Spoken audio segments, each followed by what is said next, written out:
বিসমিল্লাহির রহমানির রহিম। আসসালামু আলাইকুম রহমতুল্লাহি ওয়া বারাকাতুহু। প্রিয় ভাই ও বোনেরা, আজ আমরা কথা বলব এমন এক মহাসত্য নিয়ে, যে সত্য মানবজাতির ইতিহাস বদলে দিয়েছে, অন্ধকারকে আলোর পথে নিয়ে এসেছে আর পৃথিবীর বুকে প্রতিষ্ঠা করেছে এক অনন্য বিপ্লব। আজ আমরা জানব কোরআন কিভাবে নাজিল হয়েছে, কিভাবে আসমানের বাণী নেমে এসেছে জমিনে।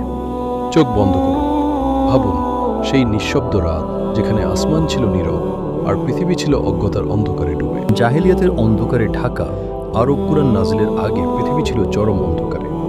বিশেষ করে আরব সমাজ, মেয়েদের জীবন্ত কবর দেওয়া হতো, মূর্তি পূজা ছিল ইমানের বিকল্প, জুলুম, সুদ, ব্যভিচার ছিল স্বাভাবিক, শক্তিশালী আর দুর্বলদের পিষে খেত মানুষ। আল্লাহকে ভুলে গিয়েছিল, নিজেদের খেয়াল খুশিকেই ইলাহ বানিয়ে নিয়েছিল। ঠিক তখনই আল্লাহ তাআলা সিদ্ধান্ত নিলেন মানবজাতির জন্য পাঠাবেন তার শেষ বাণী। হেরা গুহা ও শেষ নবী সাল্লাল্লাহু আলাইহি ওয়াসাল্লাম মক্কার নূর পাহাড়ের এক নির্জন গুহা হেরা।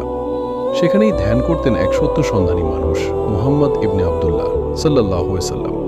তিনি সমাজের অন্যায় দেখে কাঁদতেন, আল্লাহর কাছে সত্যের দোয়া করতেন। বয়স তখন 40 বছর। হঠাৎ এক ভয়ঙ্কর কিন্তু বরকতময় মুহূর্ত। প্রথম ওহী, ইকরা।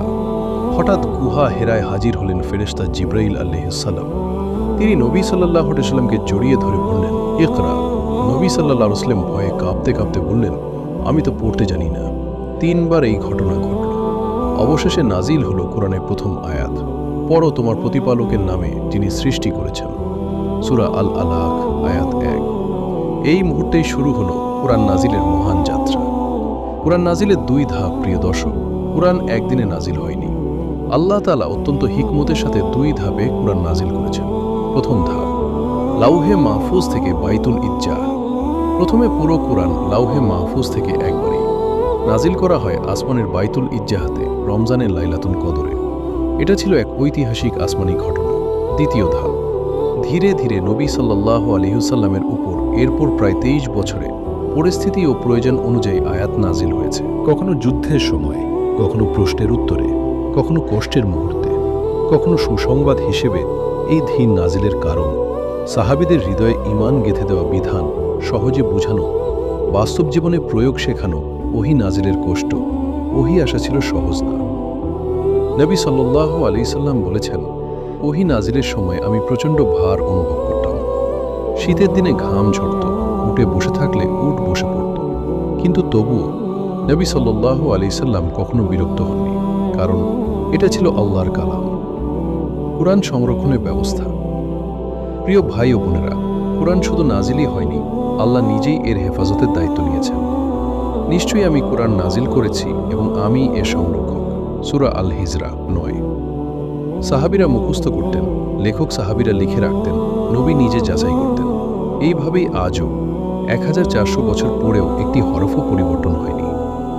কোরআন শুধু বই নয় প্রিয় দর্শক, কোরআন শুধু পড়ার জন্য নয়, এটা জীবনের পথ নির্দেশ, এটা দুঃখের সান্ত্বনা, এটা অন্ধকারে আলো, এটা কিয়ামত পর্যন্ত মানবতার গাইড। কোরআন নাজিল হয়েছে আমাদের জীবন বদলানোর জন্য।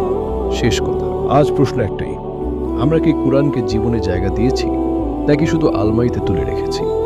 আসুন আজই সিদ্ধান্ত নিই, প্রতিদিন অন্তত 1 আয়াত পড়ব, বুঝে আমল করার চেষ্টা করব, কোরআনকে জীবনের সঙ্গী বানাবো। কারণ এই কোরআনই কিয়ামতের দিন আমাদের পক্ষে বা বিপক্ষে সাক্ষী দেবে। আল্লাহ আমাদের সবাইকে কোরআনের সাথে জীবন গড়ার তৌফিক দান করুন। ভিডিওটি ভালো লাগলে লাইক দিন, কমেন্ট করুন এবং চ্যানেলটি সাবস্ক্রাইব করুন। আল্লাহ তাআলা আমাদের সবাইকে সঠিক পথে চলার তৌফিক দিন। আমিন।